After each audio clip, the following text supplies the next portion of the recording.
کہ اللہ مسبب الاسباب ہے، وہ اسباب کا پابند نہیں ہے، وہ اسباب کا محتاج نہیں ہے، اسباب اس کے محتاج ہیں۔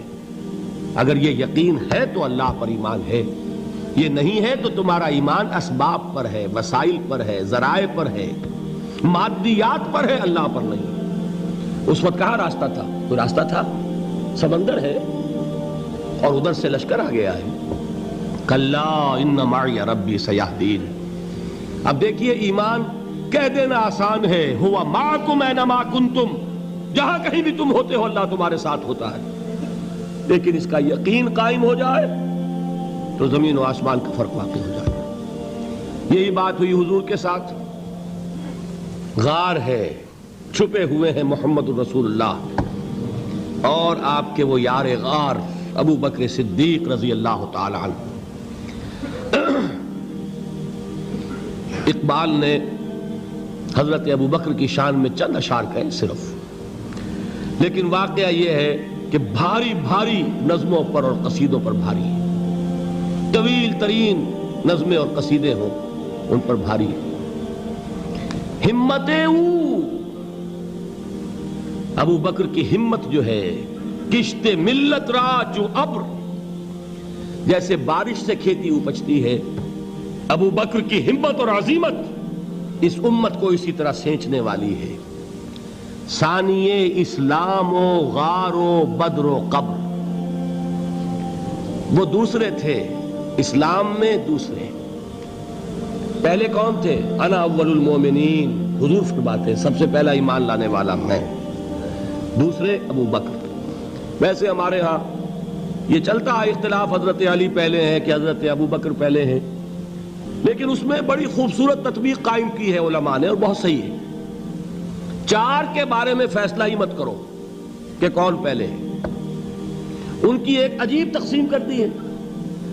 آزاد مردوں میں، بالغ مردوں میں سب سے پہلے ابو بکر، بچوں میں سب سے پہلے علی، خواتین میں سب سے پہلے خدیجہ، اور غلاموں میں سب سے پہلے زید ابن حارثہ۔ بڑی پیاری تقسیم ہے، یہ چاروں ہی پہلے ہیں، ہر ایک کے لیے اولیت ہے۔ اور واقعہ یہ ہے کہ اگر زمانی اعتبار سے تعین ہوگا تو پہلے خدیجۃ الکبریٰ آئیں گی رضی اللہ تعالی عنہ، کسی اور سے بات کرنے کی نوبت بعد میں آ سکتی ہے، پہلے تو اہلیہ محترمہ سے بات ہوئی، آتے ہی پہلی وحی ہوئی ہے، ابھی تبلیغ کا حکم نہیں تھا۔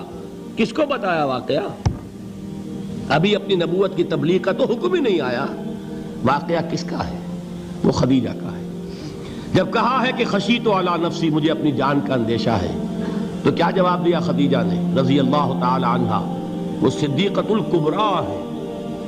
صدیقات جو ہیں خواتین، ان میں چوٹی پر خدیجۃ الکبریٰ ہے رضی اللہ تعالی عنہا، اور صدیق جو مرد ہیں ان میں صدیق اکبر ہے ابو بکر صدیق رضی اللہ تعالی عنہ، لیکن صدیقات میں چوٹی پر۔ جب حضور نے فرمایا خشیت علی نفسی، کیا فرمایا؟ کیا عرض کیا؟ کیسے تسلی دی؟ نہیں، اللہ آپ کو ضائع نہیں کرے گا، آپ غریبوں کے ہمدرد ہیں، آپ مساکین کے تکالیف رفع کرنے والے ہیں، آپ بیواؤں کی سرپرستی کرتے ہیں، آپ مسافروں کی خدمت کرتے ہیں، اللہ آپ کو ضائع نہیں کرے گا۔ یہ یقین ہے اس خاتون کے اندر۔ خیر وہ ایک علیحدہ بات ہو جائے گی۔ میرے دل پر حضرت خدیجہ رضی اللہ تعالیٰ عنہ کی شخصیت کا بڑا گہرا نقش ہے، جو وہ کوئی اور ہی وقت اور موقع ہوا تو بیان ہوگا۔ بہرحال اقبال نے ایک مصرے میں جو چار اولیتیں جمع کر دی ہیں، ہمتیں کشت امت را چو ابر، ثانی اسلام و غار و بدر و قبر۔ اسلام میں حضور کے بعد پہلے کون؟ ابو بکر۔ غار میں حضور کے ساتھ کون؟ ابو بکر۔ بدر کی رات اللہ کا رسول سر بسجود، وہ جھاڑ، وہ گھاس پھوس کی جو جھوپڑی بنائی گئی تھی، اور وہاں تلوار ننگی لے کر پہرا دینے والا کون؟ ابو بکر۔ اور اس حجرہ عائشہ میں محمد کے بعد سب سے پہلے دفن ہونے والا کون؟ ابو بکر رضی اللہ تعالی عنہ وصلی اللہ علیہ وسلم۔ وہ جو معاملہ میں سنا رہا تھا غار ثور کا، حضرت ابو بکر بھی حضور کے خیال سے لرز گئے ہیں. آپ کو یاد ہوگا کہ جا کر پہلے تمام جتنے سوراخ تھے انہیں بند کیا ہے.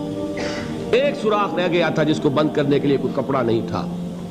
وہاں اپنی ایڑی رکھی ہے. تب کہا ہے حضور سے تشریف لائیے, اور اپنے زانو پر حضور کو لٹایا ہے. اور وہاں کسی موذی جانور نے کاٹا ہے. حضور کی آنکھ لگ گئی تھی. اس وقت اس بل کے اندر جو بھی بچھو ہے کیا ہے واللہ عالم, اس نے کاٹا ہے. اس کی تکلیف کی وجہ سے ابو بکر کی آنکھوں سے آنسو ٹپک گئے. حضور کے چہرے مبارک پر پڑے ہیں تو حضور جاگے ہیں, معاملہ کیا ہے. ایڑی نہیں ہٹائی وہاں سے, مبادا وہ جانور وہاں سے نکل کر محمد الرسول اللہ کو کوئی گزن پہنچا دے. ابو بکر کی ایڑی ہے, جس طرح چاہے کھا لے, ختم کر دے, جان نکل جائے تب کوئی آنچ آئے محمد پر تو آئے, لیکن جیتے جی نہیں. وہ ہے ابو بکر. حضور کے خیال سے اس وقت حضور نے پھر اپنا لعاب دہن لگایا ہے, اور اس سے پھر آپ کی تکلیف ختم ہوئی. جیسے خیبر میں حضرت علی کی آنکھ دکھ رہی تھی, اس کو جو شفا حاصل ہوئی ہے وہ بھی حضور کے لعاب دہن سے ہوئی. تو بہرحال اس وقت انہوں نے کہا ہے کہ اے نبی یا رسول اللہ, اگر اس وقت ان میں سے کسی نے غیر ارادی طور پر بھی اپنے قدموں کی طرف جھانک لیا تو پکڑے جائیں گے. کیا جواب تھا اللہ کے رسول کا؟ لا تحزن ان اللہ معنا. اللہ ہمارے ساتھ ہے, کیوں گھبراتے ہو ابو بکر. یہ ہے ایمان باللہ. میرا مالک اللہ, میرا رازق اللہ, میرا محافظ اللہ, میرا مددگار اللہ, میرا پشت پناہ اللہ, میرا دوست اللہ. یہ دوستی ہے اللہ کی جو لب لباب ہے, حاصل ہے ایمان کا. اسی کا نام ولایت ہے. اولیاء اللہ کے سروں پر سینگ نہیں ہوتے. جس کے دل میں ایمان راسخ ہو چکا ہو وہی اللہ کا ولی ہے. جسے اللہ پر یقین ہو چکا ہے وہی اللہ کا ولی ہے. جسے یقین ہے اللہ میرے ساتھ ہے, میرا مددگار, میرا پشت پناہ, میرا ساتھی, میرا دوست, میرا محبوب, میرا محب. اللہ اہل ایمان سے محبت کرتا ہے. واللہ یحب الصادقین. ان اللہ یحب الذین یقاتلون فی سبیلہ صفا کانہم بنیان مرصوص. اللہ محبت کرنے والا, اہل ایمان محبوب, اور اہل ایمان محبت کرنے والے اللہ محبوب. والذین آمنوا اشد حبا للہ. آپ تصور کیجئے جسے یہ رشتہ ایمان یا رشتہ ولایت حاصل ہو جائے, الا ان اولیاء اللہ لا خوف علیہم ولا هم یحزنون. آگاہ ہو جاؤ, اللہ کے دوستوں کے لیے نہ کوئی خوف ہے نہ کوئی حزن ہے. اور میں بیان کر چکا تھا, خوف اور حزن کے خاتمے ہی کا نام امن ہے. زوال خوف, زوال حزن. یہ خوف اور حزن کیوں آتے ہیں بار بار؟ اللہ تخافوا ولا تحزنوا, دونوں آ گئے. الا ان اولیاء اللہ لا خوف علیہم ولا هم یحزنون, پھر وہی دو. وہ کیوں ہے؟ خوف ہوتا ہے کسی مستقبل کی بات کا, یہ نہ ہو جائے, وہ نہ ہو جائے, یہ نقصان نہ پہنچ جائے, یہ تکلیف نہ ہو, یہ غضب نہ آ جائے. خوف ہے مستقبل سے. حزن ہے یہ کیوں ہوا, یہ نہیں ہونا چاہیے تھا, یہ میرا فلاں چیز میرے ہاتھ سے جاتی رہی ہے, فلاں موقع نکل گیا, اب بیٹھے ہوئے ہیں اندر ہی اندر کڑ رہے ہیں, صدمہ ہے اور رنج ہے. اور جو اللہ پر ایمان رکھتا ہے وہ جانتا ہے ما اصاب من مصیبت فی الارض ولا فی انفسکم الا فی کتاب من قبل ان نبرأها ان ذلک علی اللہ یسیر لکی لا تعصوا علی ما فاتکم ولا تفرحوا بما آتاکم واللہ لا یحب کل مختال فخور. اس زمین میں یا تمہاری جانوں میں کوئی تکلیف, کوئی مصیبت نہیں آ سکتی سوائے اس کے کہ جو اللہ نے لکھ دی ہو, اس سے پہلے کہ وہ ظاہر ہو. جس کو یہ حقیقت معلوم ہو گئی اس کو یہ طرز عمل اختیار کرنا چاہیے. جو چیز چھن جائے, جاتی رہے, چھوٹ جائے, اس پر افسوس نہ کرو. کس نے چھینی؟ دوست نے. دوست کے فیصلے پر شکایت. دوستی کو بٹا لگا رہے ہو, سرے تسلیم خم ہے جو مزاج یار میں آئے. اگر دوستی ہے تو پھر تو تمہیں گردن جھکانی چاہیے کہ ہر چہ ساقی ماریخت عین الطافست, جو بھی میرا ساقی میرے پیالے میں ڈال دے اس کا کرم ہے. جو اس کی طرف سے آئے اس پر کوئی رنج نہیں, کوئی صدمہ نہیں, کوئی غم نہیں, کوئی شکایت نہیں, کوئی شکوہ نہیں. اور جو ہوگا وہ اس کے اذن کے بغیر نہیں ہوگا, اور اس کا اذن ہوگا تو یقیناً میرے لیے خیر ہی خیر ہے, چاہے وہ ناگوار شے ہو, بظاہر مجھے اچھی نہ لگ رہی ہو، میری شارٹ سائٹڈنس میں مجھے وہ نظر آ رہی ہے کہ میرے لیے بری ہے، لیکن قرآن نے کہا ہے عسیٰ ان تکرہوا شیئا وہو خیر لکم وعسیٰ ان تحبوا شیئا وہو شر لکم واللہ یعلم وانتم لا تعلمون۔ ہو سکتا ہے تم کسی چیز کو ناپسند کرو درحال ہے کہ اسی میں تمہارا خیر ہو، اور ہو سکتا ہے تم کسی چیز کو پسند کرو درحال ہے کہ اس میں تمہارا شر ہو۔ اللہ جانتا ہے، تم نہیں جانتے۔ جب مجھے یہ بات معلوم ہو گئی، میں نے اپنا معاملہ اللہ کے حوالے کیا۔ سپردم بے تو مایا خیش را تو دانی حساب کم و بیش را، اے رب جو تو چاہتا ہے وہ ہو، تیرے علم میں جو شے میرے لیے خیر ہے وہ ہو جائے، میری کوئی پسند نہیں، میری کوئی چاہت نہیں، یہ ہے راضی برضائے رب۔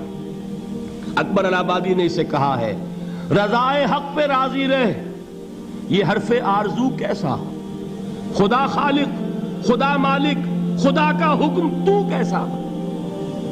جب میں آ گیا بیچ میں، میری پسند، میری مرضی، میری خواہش، میری چاہت، یہی تو شرک ہے۔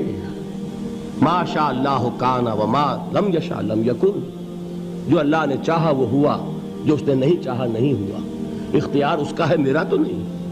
رضائے حق پہ راضی رہ، یہ حرف آرزو کیسا، خدا خالق، خدا مالک، خدا کا حکم تو کیسا۔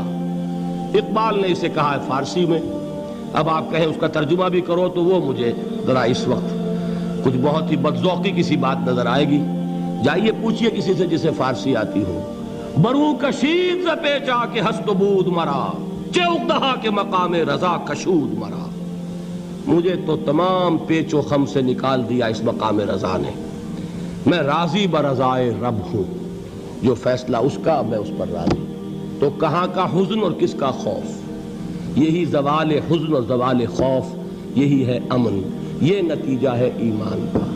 تو جان لیجئے یہ ہے لب لباب، یہ ہے حاصل ایمان کا، یہ ہے تو ایمان ہے، یہ نہیں ہے تو ایمان نہیں ہے۔